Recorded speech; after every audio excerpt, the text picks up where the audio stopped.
সাবেক সংসদ সদস্য নাজিমউদ্দিন আলম, আপনাকে স্বাগত ভোটের ট্রেনে। আপনারা বিএনপির পক্ষ থেকে দ্রুত একটি জাতীয় সংসদ নির্বাচন আয়োজনের কথা বলছেন এবং জোর তাগিদ দিচ্ছেন ডিসেম্বরের মধ্যে যাতে নির্বাচনটি হয়। বিএনপি ভোটের মাঠ কতটুকু প্রস্তুত রেখেছে ডিসেম্বরের নির্বাচন আয়োজন হলে তারা অংশগ্রহণ করার জন্য জানতে চাই। ধন্যবাদ আপনাকে এবং যারা আমাদের আজকে অনুষ্ঠান দেখছেন সবাইকে আমার সালাম, আসসালামু আলাইকুম।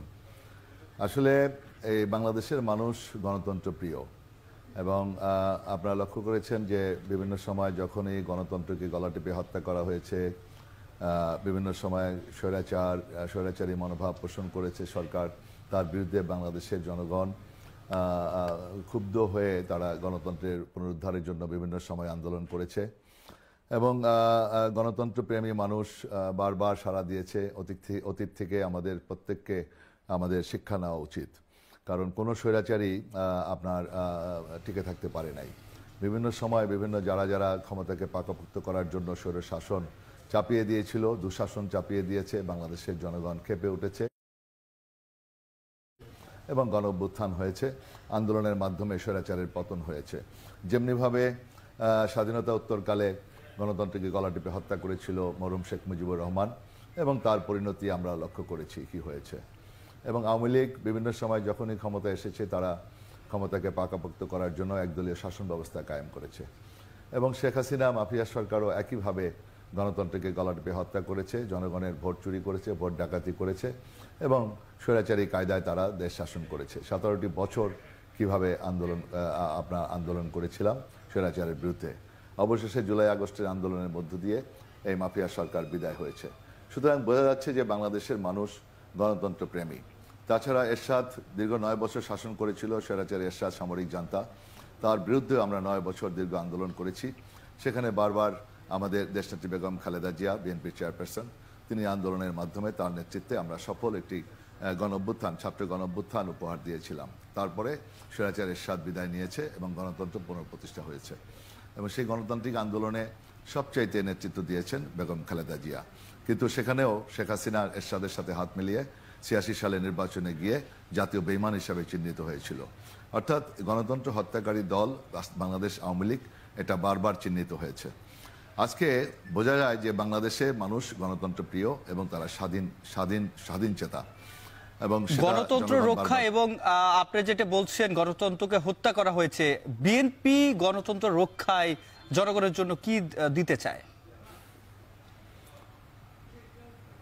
সবচাইতে গণতন্ত্রের প্রতি শ্রদ্ধাশীল ছিল বিএনপি। আপনি দেখেন আমাদের শহীদ রাষ্ট্রপতি জিয়াউর রহমান, তিনি বহুদলীয় গণতন্ত্র উপহার দিয়েছিলেন, বাকব্যক্তির স্বাধীনতা ফিরিয়ে দিয়েছিলেন এবং আমাদের দেশনেত্রী বেগম খালেদা জিয়া গণতান্ত্রিক আন্দোলন করে গণতন্ত্র পুনরুদ্ধার করেছিলেন। 1990 সালে গণ অভ্যুত্থানের মধ্য দিয়ে স্বৈরাচারের পতন নিশ্চিত করা হয়েছিল 6 ডিসেম্বর এবং সেক্ষেত্রে সংসদীয় পদ্ধতি চালু করেছিলেন বেগম খালেদা জিয়া। এবারও 17টি বছর এই জুলাই আগস্টের আন্দোলনের নেপথ্যে ছিল মাস্টার মাইন্ড হিসাবে আমাদের পার্টির ভারপ্রাপ্ত চেয়ারম্যান দেশনায়ক তারেক রহমান। তিনি সমস্ত কিছু আমাদের আন্দোলন পরিচালনা করেছেন এবং এটা সবাই অন্যান্য রাজনৈতিক দল অনেকেই এটা স্বীকার করবেন, এটা ইতিমধ্যে অনেকে বলেছেনও, শুধু আমরা বলছি না। তো ছাত্র জনতা যে আন্দোলন করেছে এটা অবশ্যই প্রশংসার দাবি রাখে এবং একটা রক্তক্ষয়ী সংগ্রামের মধ্য দিয়ে আওয়ামী লীগ মাফিয়া সরকার আপনার ক্ষমতায় টিকে থাকতে চেয়েছিল, কিন্তু ছাত্র জনতা একটি কোটাবিরোধী আন্দোলন, পরবর্তীতে এক দফা আন্দোলন, যে এক দফা আন্দোলন আমরা দীর্ঘদিন যাবৎ করে আসি, 17টি বছর আমরা অনেক বন্ধুদের, আমাদের সাথীদের আমরা হারিয়েছি। আমাদের প্রিয় নেত্রী দেশনেত্রী বেগম খালেদা জিয়াকে কিভাবে তারা নির্যাতন করেছে, মিথ্যা সাজা দিয়েছে এবং চিকিৎসা পর্যন্ত করতে দেয় নাই। তো আমাদের অনেক হাজার নেতাকর্মীদেরকে আমরা হারিয়েছি, লক্ষ আমাদের নেতাকর্মীদের বিরুদ্ধে হামলা করে বিভিন্নভাবে আমাদেরকে খুম করে আমাদেরকে দাবিয়ে রাখা হয়েছিল। তারপরে আমরা থেমে থাকি নাই, আমরা ঐক্যবদ্ধ ছিলাম, আমাদের দলকে ভাঙার চেষ্টা করেছিল আওয়ামী লীগ, ভাঙতে পারে নাই। আমি সেজন্য বেগম খালেদা জিয়া এবং তারেক রহমানকে আমি তাকে কৃতিত্ব দাবিদার, তিনি আমাদের দলকে ঐক্যবদ্ধভাবে পার্টিকে পরিচালনা করেছেন। আমরা যেটি দেখেছি নানা জায়গায় আপনারা বলছেন যে দলকে ভাঙতে পারেনি, যখন আপনাদের খারাপ সময় ছিল গত 17 বছরে, কিন্তু আমরা নানা জায়গায় অন্তকোন্দল দেখছি, বিভিন্ন জায়গায় চাঁদাবাজির অভিযোগ পাওয়া যাচ্ছে। এখন কি দলের এই সুসময়ে এসে আবার ভাঙন সৃষ্টি হবে কিনা, কিংবা সুসংগীত রাখতে দলের নেতৃবৃন্দদের কি বার্তা আছে? দেখুন, একটা আমাদের আমাদের বিএনপি বাংলাদেশ জাতীয়তাবাদী দল একটি বৃহত্তম রাজনৈতিক দল। যদি বিচ্ছিন্নভাবে দু একটি ছেলে, দু একটা কুলাঙ্গার আমাদের পার্টির ভাবমূর্তি নষ্ট করার জন্য বিভিন্নভাবে যে পরিবেশ বা বিভিন্ন রকমের অপকর্ম যদি করে, সেই অপকর্মে লিপ্ত হয়, তাদের বিরুদ্ধে তাৎক্ষণিকভাবে আমাদের দলীয়ভাবে সিদ্ধান্ত হচ্ছে। হাইকমান্ড সাথে সাথে তাদের বিরুদ্ধে ব্যবস্থা নিচ্ছে। আমরা এই পার্টি এদেরকে আমরা প্রশ্রয় দিব না। কোনো অপকর্ম যারা করবে বিএনপির নাম ভাঙিয়ে, তাদেরকে আমাদের দল কখনোই অ্যালাউ করবে না। কেউ কেউ দুষ্কৃতিকারী, ঘাপটি মারা কিছু চক্র, স্বার্থান্বেষী মহল, দুর্বৃত্তায়ন যদি কেউ করে, তাদেরকে আমরা অবশ্যই সেই দায় নিব না। এটা সরকারের প্রশাসনিকভাবে যে কেউ এই সমস্ত দুর্বৃত্তায়নদেরকে গ্রেপ্তার করতে পারে, যে কোনো সময় যে কোনো শাস্তি দিতে পারে। এবং আমাদের নেতাকর্মীদের উদ্দেশ্যে আমাদের ভারপ্রাপ্ত চেয়ারম্যান বারবার বলেছেন তাদেরকে গ্রেপ্তার করা হোক, এবং আমাদের নেতাকর্মীদেরকে বলছে তাদেরকে পুলিশের হাতে আইনের কাছে সোপর্দ করা হোক। আমরা এগুলোর ব্যাপারে কোনোভাবেই আমরা জিরো টলারেন্স, আমাদের কোনোভাবে এর ব্যাপারে এক্সকিউজ নাই। পরিষ্কারভাবে আমাদের নেতার নির্দেশ, এবং সেই নির্দেশ অনুযায়ী আমরা যারা দলীয়ভাবে দায়িত্ব পালন করছি বিভিন্ন এলাকায়, আমরা সেভাবেই সেই নির্দেশনাগুলো বাস্তবায়ন করার চেষ্টা করছি। আর প্রশাসনকেও, যেমন আমি কিছুদিন আগে এলাকায় আমি গিয়েছিলাম, সেখানে ইফতার দোয়া মাহফিল আমাদের পার্টির কেন্দ্রীয় নির্দেশ অনুযায়ী আমরা সেই কাজগুলো করে আসছি। সেখানে আমরা বারবার বলে আসছি যে কোনো রকম কোনো অন্যায় কাজ যে করবে, অনৈতিক কাজ যে করবে, দখলবাজি, চাঁদাবাজি যারা আমাদের বিএনপির নাম ভাঙিয়ে করবে, তাদেরকে কাউকে আমরা অ্যালাউ করব না, এবং দল থেকে বহিষ্কার শুধু হবে না, এবং পুলিশের কাছে সোপর্দ করতে হবে, এবং পুলিশ যেন তাদেরকে গ্রেপ্তার করে। এ ব্যাপারে আমাদের কোনো রকম কোনো এক্সকিউজ নাই। জি, আপনি আমাদের সঙ্গে থাকুন, আমরা একটা বিরতিতে যাব, তারপরে আপনার সাথে আলোচনায় আবারও ফিরবো। দর্শক, নিচ্ছি ছোট্ট একটি বিরতি। ছিলেন আমাদের স্কাইপিতে ছিলেন, এবং আমাদের সকল পর্যায়ের নেতৃবৃন্দরা তাদের বক্তব্য রেখেছেন এবং দিক নির্দেশনামূলক বক্তব্য রেখেছেন। আমাদের স্ট্যান্ডিং কমিটি থেকে শুরু করে বিভিন্ন তৃণমূল পর্যায়ের নেতা কর্মীরা উপস্থিত ছিলেন। সেখানে আমাদের পরিষ্কার, আমরা সম্পূর্ণভাবে আমরা নির্বাচনের জন্য প্রস্তুত, এবং আমাদেরকে নির্বাচনের জন্য প্রস্তুত থাকার কথা বলা হয়েছে।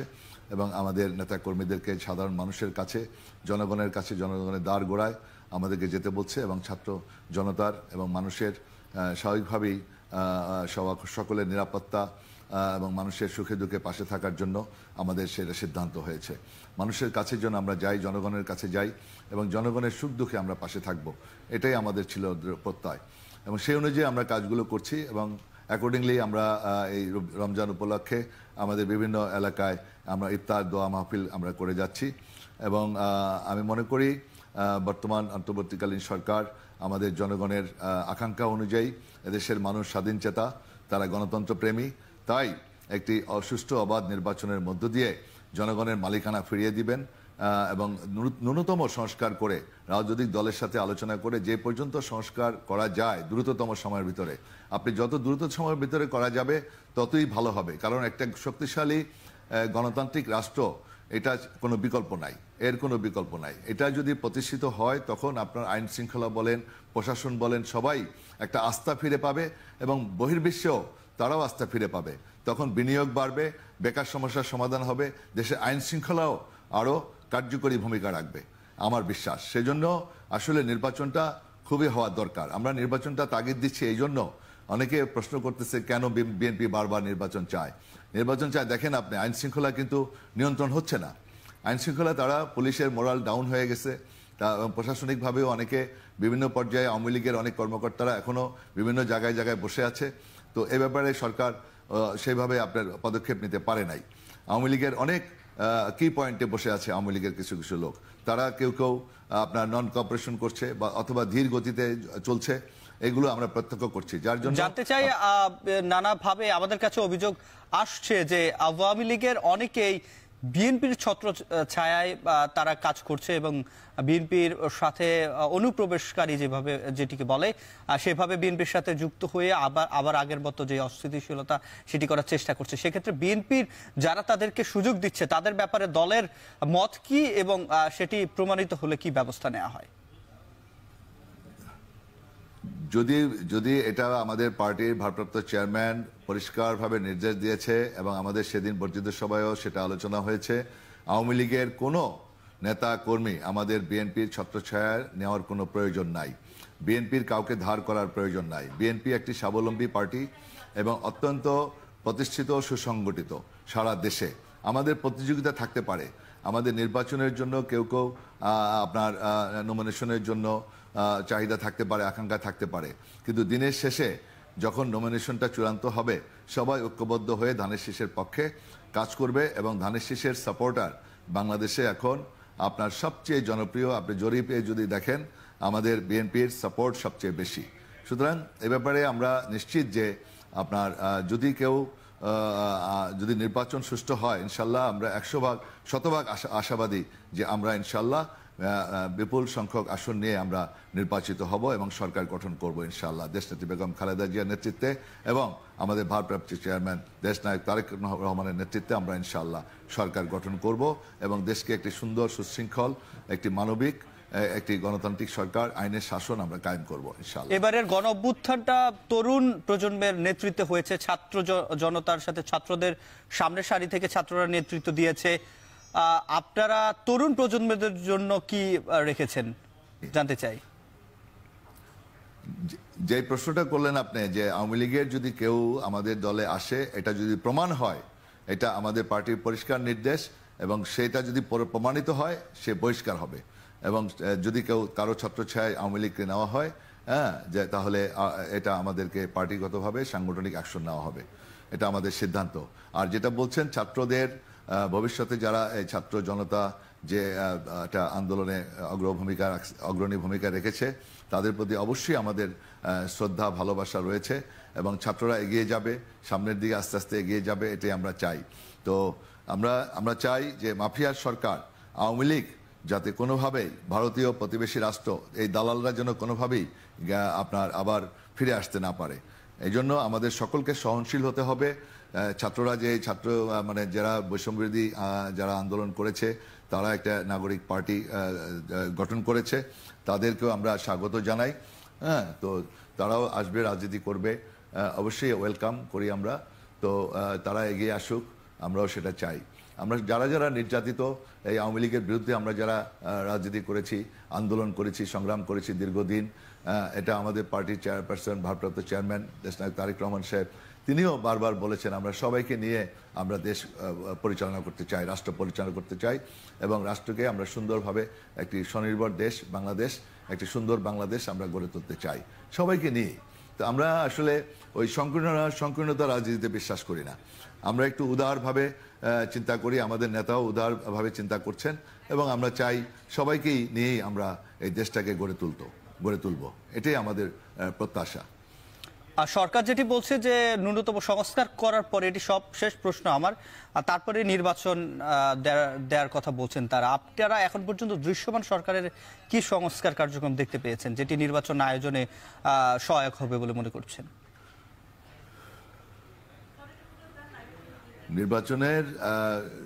নির্বাচনের জন্য যে আপনার সংস্কারগুলো, যে সংস্কার হওয়া দরকার সেই সংস্কারগুলি করা খুবই জরুরি। তো এ ব্যাপারে সংস্কার যে মানে যেই কমিশন গঠন করা হয়েছে সে ব্যাপারে প্রস্তাব দেওয়া হয়েছে, আমরা দেখেছি, পত্রপত্রিকায় দেখেছি। সেই প্রস্তাব অনুযায়ী আমাদের নেতৃবৃন্দের সাথে আলোচনা হবে, খুব শীঘ্রই হয়তো সেই আলোচনার বৈঠক হবে। বৈঠকে কোন পর্যন্ত সংস্কার করা যাবে সেই সংস্কারগুলো সম্পন্ন করে এবং আমাদের নোবেল লরিয়েট বিশ্ববরেণ্য ব্যক্তিত্ব আমাদের অন্তর্বর্তীকালীন সরকার প্রধান, তার প্রতি আমাদের সকলের আস্থা আছে। উনি নিজেও একটা দিক নির্দেশনা দিয়েছেন ডিসেম্বরের ভিতরে অথবা যদি রাজনৈতিক দল চায় আগামী বছরও প্রথম দিকে নির্বাচন হতে পারে। তো সেই অনুযায়ী নিশ্চয়ই নেতৃবৃন্দের সাথে আলোচনা করে সংস্কার কতটুকু হওয়া দরকার। আপনার সংস্কার তো একটা চলমান প্রক্রিয়া। আপনার সংস্কার আমরা আসার পরেও কতটুকু সংস্কার ওনারা করবেন, পরবর্তীতে সংস্কার কারা আমরা যে নির্বাচিত সরকার আসবে তারা করবে। তো এটা একটা চলমান প্রক্রিয়া, সংস্কার সবসময় চলবে, এটা সংস্কার কখনো থেমে থাকবে না। তো এই জন্য সংস্কারের অজুহাত দিয়ে যদি আপনি কালক্ষেপণ করেন তাহলে এটা আলটিমেটলি আমাদের দেশ ক্ষতিগ্রস্ত হবে, দেশের জনগণ ক্ষতিগ্রস্ত হবে। আসলে দেশে একটা এস্টাবলিশড ডেমোক্রেটিক গভর্নমেন্ট প্রয়োজন আমি মনে করি। এস্টাবলিশড ডেমোক্রেটিক গভর্নমেন্ট হলে পরে তখন আর কেউ আপনার গিয়া যা খুশি তাই করতে পারবে না। তখন একটা ডিসিপ্লিন ফিরে আসবে, শৃঙ্খলা ফিরে আসবে, দেশের ভিতরে আইন শৃঙ্খলাও ফিরে আসবে, আইনের শাসনও প্রতিষ্ঠা হবে, সবাই একটা সিস্টেমের ভিতরে চলে আসবে। এখন আপনার কিছু কিছু জায়গায় একটু বিশৃঙ্খলা হচ্ছে, আবার বিভিন্ন জায়গায় মব জাস্টিস হচ্ছে, এগুলো কিচ্ছু হবে না। এই জন্য আমি মনে করি দ্রুত নির্বাচন হওয়া দরকার, এবং পাশাপাশি যে বিচার কার্যক্রম, যে গণহত্যাগুলো হয়েছে সেই বিচার কার্যক্রমগুলো শুরু হওয়া দরকার। সেগুলো আপনার শুরু যদি হয়, এটা যা নির্বাচিত সরকার আসলে পরে সেটা কন্টিনিউ করবে, সেটা আবার শেষ করবে। একটা বিচার প্রক্রিয়া হতে তো অনেক সময় লাগবে। এখন বিচার প্রক্রিয়া শেষ করতে আপনি 10 বছর যদি লাগে, 10 বছর পর্যন্ত নির্বাচন বন্ধ রাখবেন? এটা হয়? সুতরাং এই বিচার প্রক্রিয়াটা চালু করতে হবে, শুরু করতে হবে। তো শুরু হলে পরে এটা নির্বাচিত সরকার আসার পরে সেটা আবার শেষ করবে, সমস্যা কি? সুতরাং নির্বাচনটা যেন কোনো অজুহাত দিয়ে এটা যেন কালক্ষেপণ করা না হয়। আমি মনে করি বাংলাদেশে একটা নির্বাচিত গণতান্ত্রিক সরকার হলে পরেই একটা টেকসই সরকার, একটা শক্তিশালী সরকার প্রতিষ্ঠিত হওয়ার খুবই দরকার। এটাই আমার মনে হয় জনগণের আকাঙ্ক্ষা, জনগণের প্রত্যাশা। আর জনগণের প্রত্যাশা, আমাদেরও প্রত্যাশা যে একটি গণতান্ত্রিক দেশ এবং শৃঙ্খলার আর দেশ বিনির্মাণ হোক। এবং আপনাকে আমাদের সাথে যুক্ত হওয়ার জন্য, এতক্ষণ সময় দেওয়ার জন্য অসংখ্য ধন্যবাদ।